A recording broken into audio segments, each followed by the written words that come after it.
آپ اتنے سالوں سے نماز پڑھ رہے ہیں، لیکن کیا آپ جانتے ہیں کہ نماز کے شروع میں جو آپ اللہ اکبر کہتے ہیں اس کا اصل مطلب کیا ہے اور یہ کیوں کہا جاتا ہے؟ ویلکم ٹو مائی نماز ٹرانسلیشن سیریز ڈے 1۔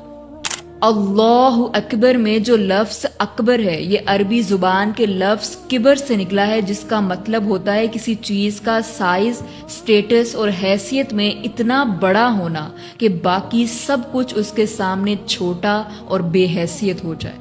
جب ہم کہتے ہیں اللہ اکبر تو اس کا مطلب صرف اللہ کا بڑا ہونا نہیں ہے، بلکہ اس کا مطلب ہے کہ اللہ سب سے بڑا ہے۔ اللہ از دا گریٹسٹ، یعنی ایک ایسی ہستی کہ جس کی بڑائی کی کوئی حد ہی نہیں۔ آج سے تقریباً 1500 سال پہلے جب مکہ بتوں کا گڑھ تھا، جب سردار غلاموں کے خدا بنے ہوئے تھے، اللہ سبحانہ و تعالیٰ نے سورہ المدثر نازل فرمائی، یا ایھا المدثر قم فانذر، اے چادر میں لپٹنے والے اٹھو اور لوگوں کو ڈراؤ۔ اور اس کے بعد کیا فرمایا؟ وربک فکبر، اور اپنے رب کی بڑائی بیان کرو۔ اللہ سبحانہ و تعالیٰ نے اپنے نبی صلی اللہ علیہ وآلہ وسلم کو اور ہمیں اللہ اکبر کے ذریعے یہ بتایا ہے کہ دنیا میں چاہے کوئی بھی طاقت کتنی ہی بڑی کیوں نہ ہو، لیکن تمہارا رب ان سب سے بڑا ہے۔ آج کے دور میں ہمارے دماغ میں بھی کئی طرح کے ڈر ہیں۔ ہم نے بھی اپنے چھوٹے چھوٹے بت بنا رکھے ہیں، کریئر کی فکر، فیوچر کا ڈر، باس کا بت، لوگوں کی باتوں کا ڈر۔ جب ہم دونوں ہاتھ اٹھا کر اللہ اکبر کہتے ہیں تو ہم تمام طرح کے ڈر کو، تمام طرح کے بتوں کو پیچھے پھینک دیتے ہیں۔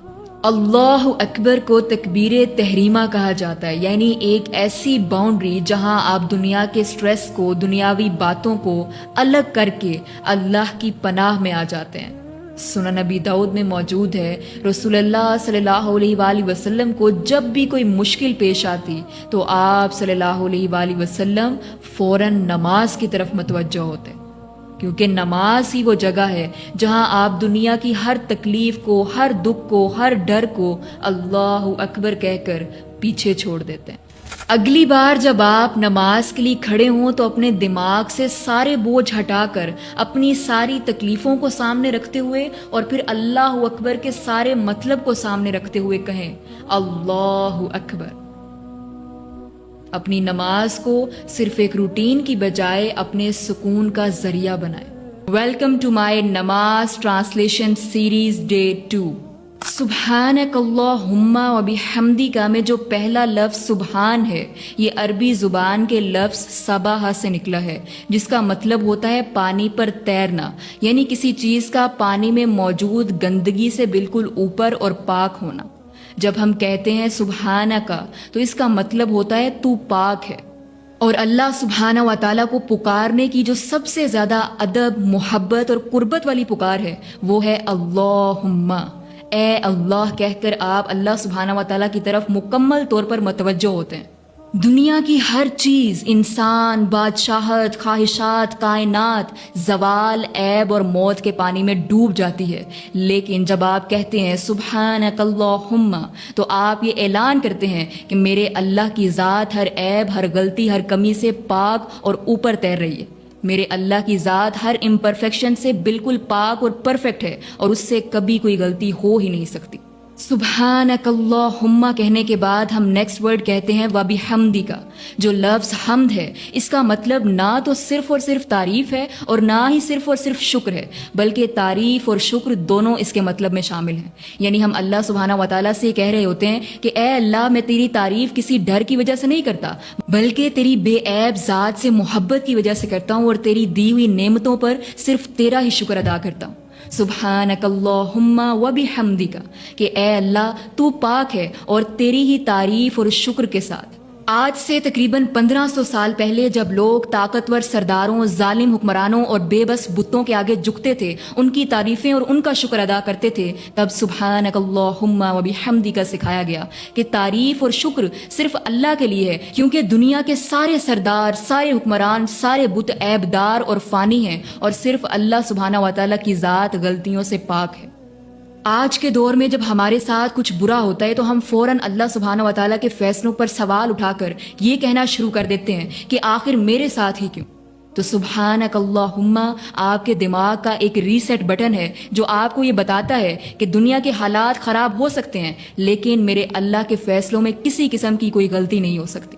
اگلی بار جب آپ نماز میں سبحانک اللہم و بحمدی کا کہیں تو اس کے مطلب کو سامنے رکھتے ہوئے اس احساس کے ساتھ کہیں کہ میرا رب ہر طرح کی غلطی سے پاک ہے اور شکر اور تعریف کے لائق ہے۔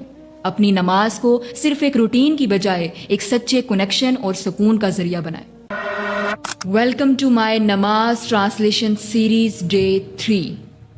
وَتَبَارَكَ اسْمُكَ وَتَعَالَى جَدُّكَ، اس میں جو پہلا لفظ ہے تبارکا، یہ عربی زبان کے لفظ بارکا سے نکلا ہے جس کے دو مطلب ہیں۔ پہلا کثرت الخیر یعنی بلائی اور خیر کا بڑھتے رہنا، اور دوسرا برکا یعنی پانی کا ایک ایسا حوض جو ہمیشہ بھرا رہے۔ تبارک اسمک یعنی تیرا نام برکت والا ہے۔ یہاں پر یہ نہیں کہا گیا کہ تبارکتا ذاتک کہ تیری ذات برکت والی ہے، بلکہ کہا گیا ہے تبارک اسمک تیرا نام برکت والا ہے۔ جس کا نام اتنا برکت والا ہو اس کی ذات کی برکت کا کیا عالم ہوگا۔ جس کام میں، جس زندگی میں اللہ سبحانہ و تعالی کا نام شامل ہو جائے پھر اس میں برکت اور خیر آ جاتی ہے اور زندگی میں مشکلات اور آزمائشوں میں صبر کرنا آسان ہو جاتا ہے۔ تبارک اسمک کے بعد ہم کہتے ہیں وتعالی جدک۔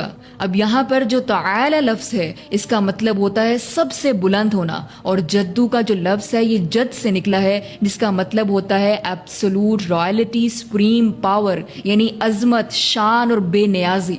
تو جب آپ کہتے ہیں وتعالی جدک تو آپ یہ اعلان کرتے ہیں کہ اے اللہ تیری شان، تیری بادشاہت، تیرا جلال دنیا اور کائنات کی ہر چیز سے زیادہ بلند ہے۔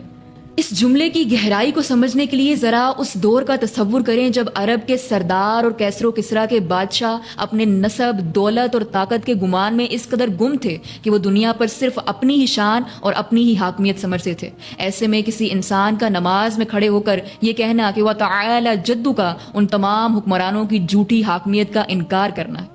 آج کے دور میں بھی جب ہم طاقتور لوگوں کو گاڑیوں، بنگلوں اور دولت کے نشے میں گم دیکھتے ہیں یا پھر امیر لوگوں کو اپنی دولت کے ذریعے غریبوں کو کمزور سمجھتا دیکھتے ہیں تو یہ جملہ وتعالی جدک ہمیں بتاتا ہے کہ اصلی بلند اور قائم رہنے والی شان تو صرف ایک ذات کی ہے، اللہ سبحانہ و تعالی کی۔ وَتَبَارَكَ اسْمُكَ وَتَعَالَى جَدُّكَ، اور تیرا نام برکت والا ہے اور تیری شان سب سے بلند ہے۔ اگلی بار جب آپ نماز میں وَتَبَارَكَ اسْمُكَ وَتَعَالَى جَدُّكَ کہیں تو اس احساس اور اس داخلی غیرت کے ساتھ کہیں کہ آپ اس ذات کے سامنے کھڑے ہیں کہ جس کا نام ہی برکت والا ہے اور جس کی شان سب سے زیادہ بلند اور طاقتور ہے۔ اپنی نماز کو صرف ایک روٹین نہیں بلکہ اللہ سبحانہ و تعالی سے سچے کنیکشن اور سکون کا ذریعہ بنائیں۔